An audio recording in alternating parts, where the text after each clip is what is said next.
ဒီနှစ်ငါးရှစ်ပေါင်းရင်ငါနော်အဲ့လိုငါ့ကိုဒီမှာ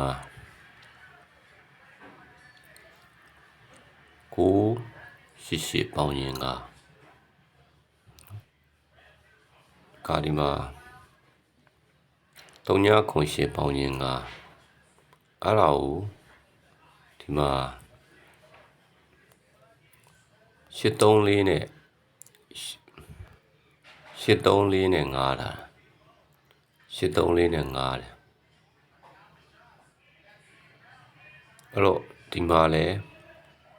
သူ933နဲ့ထပ်ငါတယ်93လုံးပေါ့နော်93လုံးရိုက်မယ်ဆိုရင်ဒီမှာဒီ8ရယ်ဒီက9ဖြစ်ဖို့ခွန်ပရိတ်ထည့်ရမှာနော်ခွန်ပရိတ်ထည့်ရအဲ့မှာ93ကျက်955ပေါ့နော်955နဲ့ဆိုရင်မှာခွန်ပရိတ်တစ်ခုရနောက်တစ်ခုကဒီမှာခွန်38ဒါဒီ8ဒီမှာ3ခွန်8ဒါဒီ8ဒီမှာ8ခွန်3ခွန်8 3ဒါဒီလည်း8အဲ့ဒီ8ကိုဒီ2ရယ်ဒီ8ရယ်8တယ်ဒီ1ရယ်ဒီ3 4ရယ်8တယ်ဒီ8ရယ်ဒီက3ညပရိတ်ရယ်8မယ်8နဲ့ဆိုရင်ဒီမှာ3ည BK နော်3ည BK ရ3ည BK ရတယ်အဲ့တော့ဒီမှာ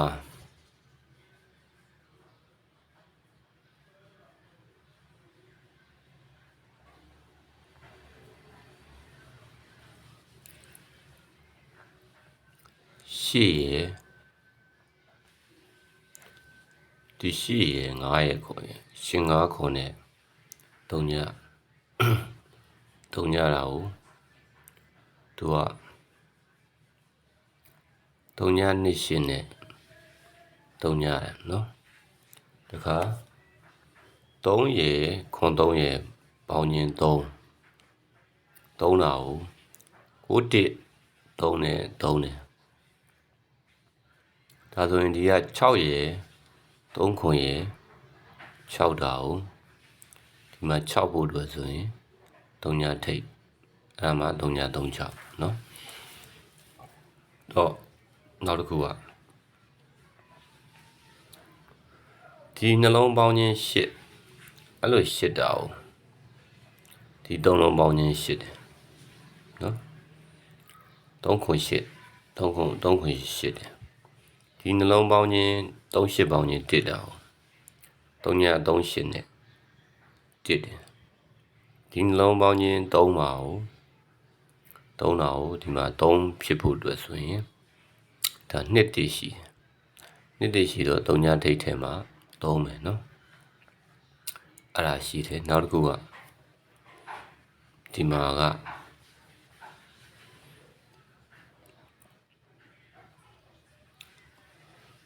ဘယ်နာကနေစလဲဆိုတော့ဒီ2ခွန်ရယ်sorry 2 5ရယ်8ရယ်ပေါင်းတော့5ဖြစ်တယ်3ညခွန်ရယ်8ရယ်ပေါင်းတော့လည်း5ဖြစ်တယ်9 3ရယ်3ရယ်ပေါင်းတော့လည်း5ဖြစ်တာเนาะ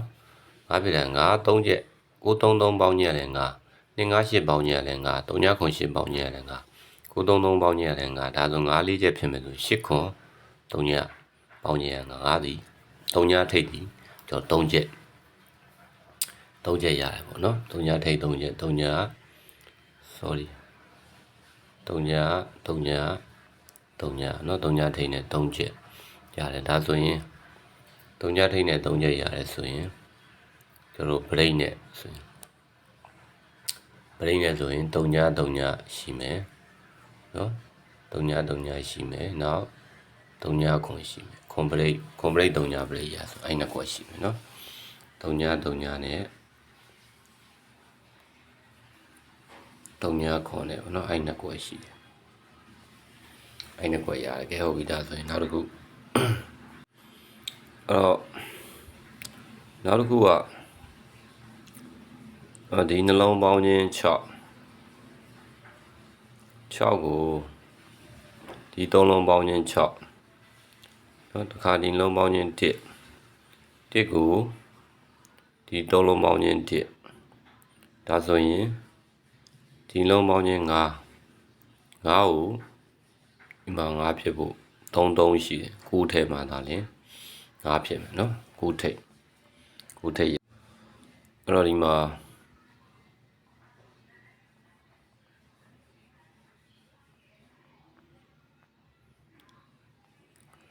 ဒီ2 5ခွန်နဲ့4တာကိုဒီလိုမျိုး3 8နဲ့4နော်တခါ3 ခွန်3ပေါင်းခြင်း3ညတာကို3 ခွန်3နဲ့3ညတယ်တခါ9 ခွန်နဲ့9တာကိုဒီမှာ1ရှိတယ်ဆိုဒီမှာ9ဖြစ်ဖို့အတွက်ဆို2 8 10ရှိတယ်9ဖြစ်ဖို့အတွက်9ထိပ်2 ဆိုင်နော်9ထိပ်က2ဆိုင်9ထိပ်2ဆိုင်အဲ့တော့9ထိပ်နဲ့ဆိုရင်ဘာထိုးရမလဲဆိုရင်9 1 3ညပရိတ်9 8ခွန်ပရိတ်နော်9 1 9 8ခုနကတော့3ညခွန်အဲ့နှစ်ခုอ่ะနော်အဲ့တော့အဲ့လေးကွက်ထိုးရမယ်ပေါ့အဲ့လေးကွက်ထိုးရမယ်ကဲဟုတ်ပြီဒါတော့10ခွက်မူဆိုင်နော်10ခွက်မူဆိုင်ဘယ်လိုမျိုးလဲဆိုရင်ဒီ3 ည8တစ်တာကိုဒီလိုမျိုးတစ်တယ်1 9တစ်နဲ့တစ်တယ်နော်10ခွက်မူဆိုင်ပေါ့ဒါဒီမှာ1 9 8နဲ့8တာကိုဒါလိုမျိုး2 8 8နဲ့8တယ်တခါဒီ2 8 3နဲ့3တာကို1 8 4နဲ့1 8 4နဲ့3တယ်နော်ဆိုတော့အဲ့ဒါက3ပင်တော့ပေးထားတယ်ကျွန်တော်4ပင်ဆက်ပေးမယ်ဆိုရင်4ပင်ဆက်ပေးမယ်ဆိုဒီမှာဒီကောင်ရယ်ဒီရယ်ပေါင်းတော့မှထိပ်ဆိုပါလို့9ထိပ်ထည့်လိုက်တယ်ထား9ထိပ်ထည့်လိုက်ရင်ဒီ1 8ကို8တာကိုဒီလိုမျိုးရှေ့ရမယ်ဆိုရင်9ခွန်ပေါ့9ခွန်လိုဟာမျိုးထိုးလို့ရတယ်ပေါ့နော်9ခွန်လိုဟာမျိုးထိုးလို့ရတယ်နော်1 8 9နဲ့8တာကို8 3ခွန်နဲ့8မယ်နော်အဲ့လိုမျိုးပေါ့ပုံမှာတော့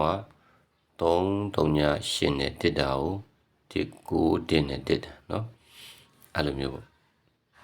ဒါဆိုရင်9ထိပ်ထဲမှာဆို9ခွန်လိုဟာမျိုးထိုးလို့ရတယ်ပေါ့နော်ဒီမှာ3ညထည့်ကြည့်ရင်3ညထည့်ကြည့်မယ်ဆိုရင်လေ3ည1 8 3ညနဲ့9တာကိုဒီလို9ရမယ်ဆို8 3ရှိတယ်နော်8ထည့်ရမယ်3ည8ဟိုဟာမျိုးဆိုတော့အဲ့ဒါလေးတွေထည့်ထိုးရမယ်နော်အဲ့ဒါလေးထည့်ထိုးမယ်ဆို3ညလိုင်းမှာ3ညခွန်3ည8ပေါ့နော်9လိုင်းမှာဆိုရင်9 1 9ခွန်